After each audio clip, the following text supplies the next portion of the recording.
Hello everybody, I'm here with Beth Barnett, who has very kindly agreed to come on board with us and be our tutor.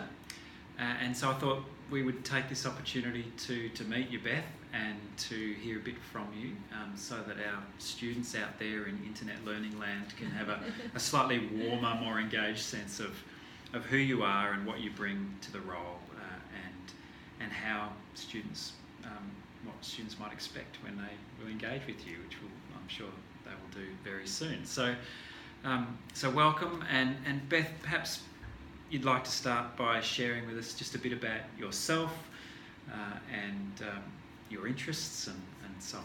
That'd be perhaps a good place to start. Sure. Yeah. Well, it's lovely to be here in this strange cyberspace, but here we are as humans together and different ways of connecting. What am I? Who am I? I'm old. I'm 50, so I've done lots of things in life, and it's been a bit of a scenic route. Probably on about my third different career track, if you think about that. I started in the performing arts. I trained for the opera. I had 7 or 8 years in secondary education, teaching year 9, so gave the best years, my prime, to 15-year-olds, or 12 to 18-year-olds, and then I was a full-time mum for a while, and then I ended up in children and families ministry, so pastoral ministry in Baptist churches and Anglican church, and so that's kind of three bits, before I even got to 40. And but in the midst of that, constantly thinking about the life of humans of any age with God. And so I found myself with 15-year-olds asking these big questions of how do we do life together in community and not bully each other, not how we honour each other, and who is God with us in that. And then I found myself with young children, babies of my own, and how did I sustain my kind of sense of life being worth living in those early parenting days, and others around me. How do we do this together, and where is God in that? And then in pastoral ministry, it's the whole spectrum.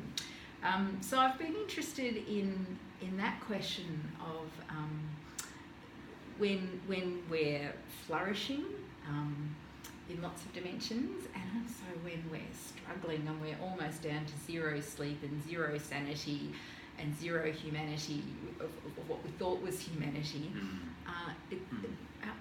The Spirit doesn't abandon us still there. How is that possible? And to feel ourselves held in the life of God, in the life of one another, together. So that's been the experience and kind of life experience. And then somewhere along the way, I had a senior pastor who thought that I should do some theological study. That was all very rich and wonderful, Beth, but you need a piece of paper. Right. And so I ended up, interfacing with, colleges like this, and I got addicted to sort of a different expression of that theological journey, which had been very richly lived, robustly lived, but then how might I write some of that? Are there other expressions apart from writing, speaking, painting, engaging, reflecting? And so I've ended up now doing a PhD, looking at these ideas of maturity and life and age and child and the fragilities and vulnerability of life through that academic lens. So you bring a really rich field of experience to your theology, and are you finding that you do draw on that experience that you've had in your theological reflection, or is it becoming more and more rarefiedly academic? How do you do that? Oh no, I can't give it up. Yeah, right. No, well, it never leaves me. Life haunts you. Yeah, I love that expression. Yeah. It's all very well to put your head in the book, but actually the existential pain and joy, and what makes your heart beat faster, and what you find yourself recoiling from, even as like I'm studying Greek texts, you know, Yeah. trying to Yeah. parse verbs and things sometimes in the New Yeah. Testament. But the things that I don't like that word. Why does Paul use that word? I've got to deal with my own emotional stuff and go, this never goes away. Yeah, absolutely. And you can try and bracket it out and go, well, stop, I'll put that to one side. But actually, I find it better to listen to it, regard it, honour it, and then give it a place. So, well, what's its place? Not that it runs the shop in education, in our theological reflection and education and expression, but what's its place? It's one of the valid sources for our theological reflection. Yeah, beautiful. I like the way you describe that, and that's very much part of what we do. You know, as you know, in pastoral and practical theology, is we bring that experience into conversation with our theology. So you've done a master's degree. Yes. And that was a Master of Divinity? Yep. Was it? Yeah. Yes. What was your focus in your master's degree? Well, I stayed as far away from practical theology as I possibly could, partly because it was already a natural place for me. It was something that I was addicted to anyway as a method. No one had to convince me that that using reflecting on experience, that we have this, you know, beautiful rhythm of action, reflection. No one had to convince me of the value of that. That was there. All spinning around, you know, gladly. So I majored in biblical studies. So text as sort of, I guess, a alternate way of, you know, a contrast or a foil for just my own loop of going around. And I think that was good discipline for me. So New Testament, I finished with a thesis in Pauline literature, mostly 1 Corinthians, looking at how the child turns up, and the child as a vulnerable and a low status, presumed to be low status, has been treated badly in the exegetical tradition. The commentators go, oh, children, that's not what you want to be, despite Jesus having maybe said something else. Yep. So that was my investigation.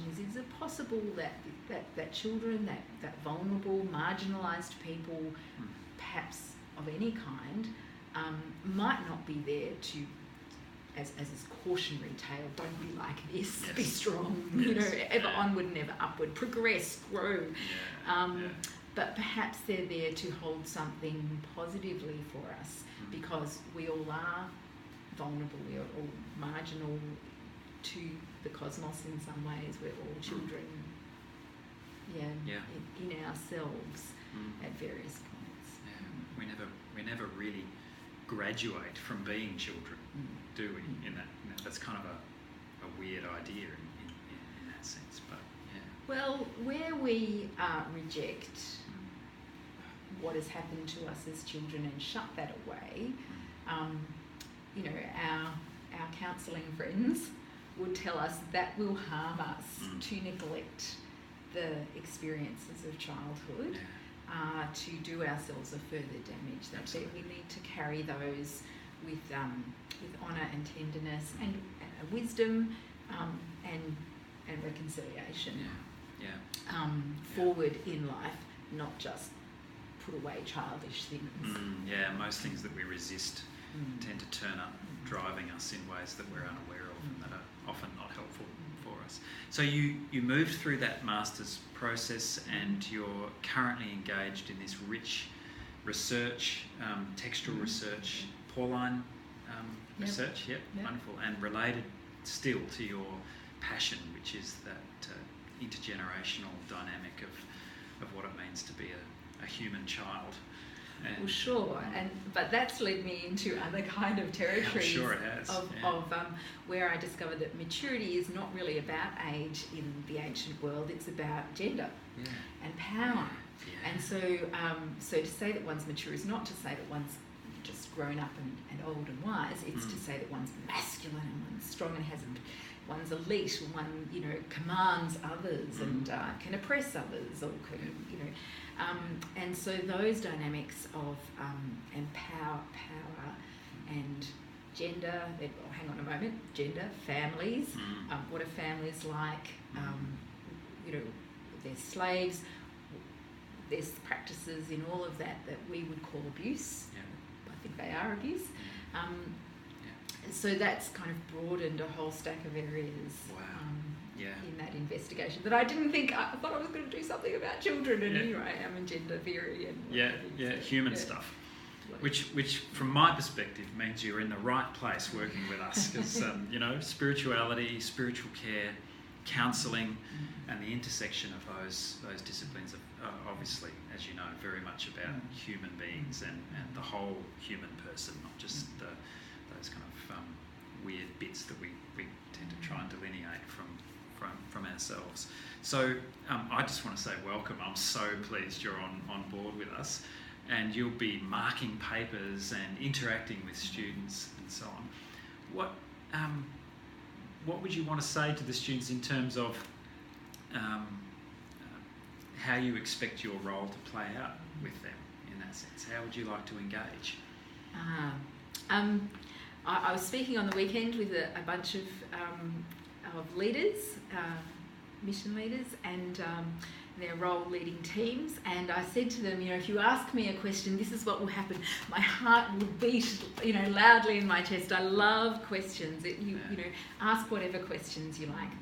That is something that I'm really delighted to engage with. So I think that's the first point, is that all questions are great questions, because they draw us together to, and that will be good. That will be good. Yeah. So don't be shy. Know that I'm here for that, and that's a joy for me. Yeah. Well, that's good news, because the way we learn is through conversation, and as you say, asking questions and engaging in the exploration that comes through that. So welcome, Beth, and I look forward to working with you, and I know that our fantastic students will also look forward and thoroughly enjoy working with you. It's good to have you on the team. Great. Thanks, Chris.